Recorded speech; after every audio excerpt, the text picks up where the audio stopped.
Poor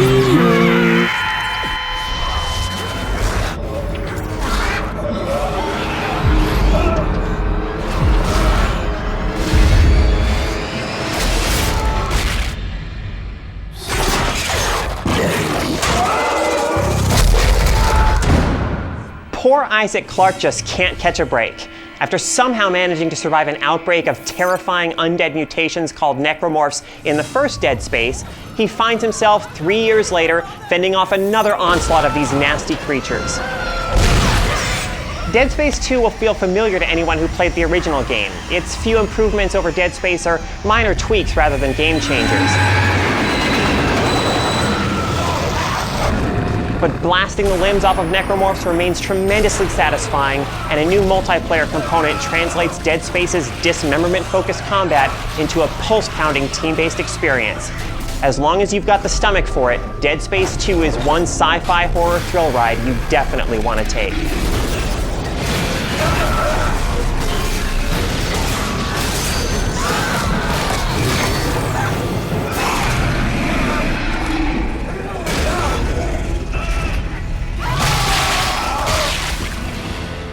Dead Space 2 takes place on the Sprawl, a vast urban area on Titan, Saturn's largest moon. Isaac, who said not a word in the original Dead Space, has a voice here, and although he's a bit bland as a character, the intensity of the action that surrounds him makes us feel invested in his desperate struggle for survival. Come on, man. Station 4. I remember you. Revealing glimpses into the world of Dead Space, like a trek through a unitology center that sheds light on the inner workings of this church whose activity is inextricably linked to the necromorph outbreaks, keep the momentum rolling during the early chapters. The game later falls into predictable rhythms for a while, but it picks up steam again toward the end as the story goes to some unexpected and exciting places and puts almost as much emphasis on Isaac's struggle against his own demons of guilt and regret as on his battles against the necromorphs. The key to dropping necromorphs is still blasting off their often frighteningly pointy limbs, which you do with a number of repurposed mining tools and a few actual guns, all of which feel powerful and are immensely fun to use. All of the best weapons from Dead Space return, including the plasma cutter and line gun, which fire beams of energy capable of slicing necromorph limbs clean off, and the Ripper, whose spinning blade can result in a grisly end to necromorphs who make the mistake of getting too close to you. There are a few new weapons as well. The detonator lets you place laser-triggered trip mines, and the javelin gun fires spikes that can impale necromorphs to the wall. What's more, it seems Kinesis technology has seen remarkable advances in the 3 years since Dead Space, and it's now a much more effective offensive tool. Using this ability to pick up severed necromorph limbs or any of the sharp rods conveniently scattered around the sprawl and hurl them at necromorphs is no substitute for a trusty plasma rifle by your side, but it's an effective way to conserve your often very limited ammo supply, and it feels great to turn the necromorph's own limbs against them.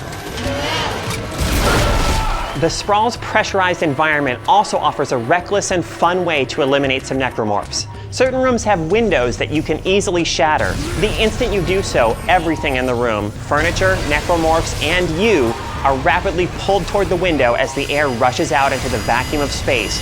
To save yourself, you must quickly shoot a sensor that brings a metallic emergency door down over it.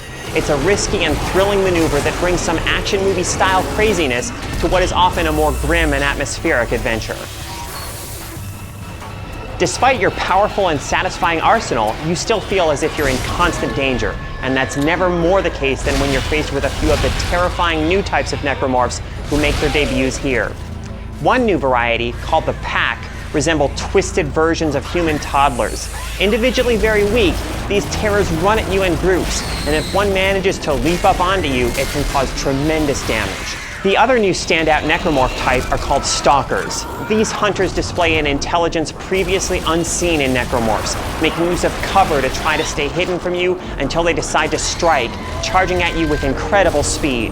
It's particularly satisfying to hit one of these charging beasts with your very useful stasis ability, stopping it in its tracks before blasting it to bits. On the other hand, these creatures are so speedy and so prone to charge at you when your back is turned that Isaac's slow turning ability can at times become a source of frustration.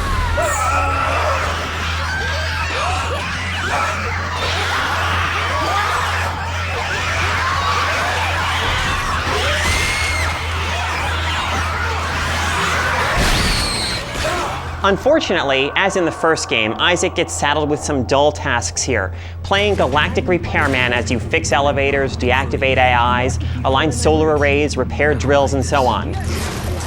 The occasional simple puzzles you encounter and a basic hacking minigame you must frequently complete provide nice little breaks from all the dismembering, though.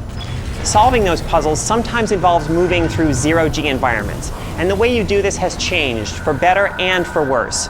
Whereas before, you looked around for a suitable surface to land on and then automatically jumped across the zero-G space, you can now hover in place and move freely in all directions.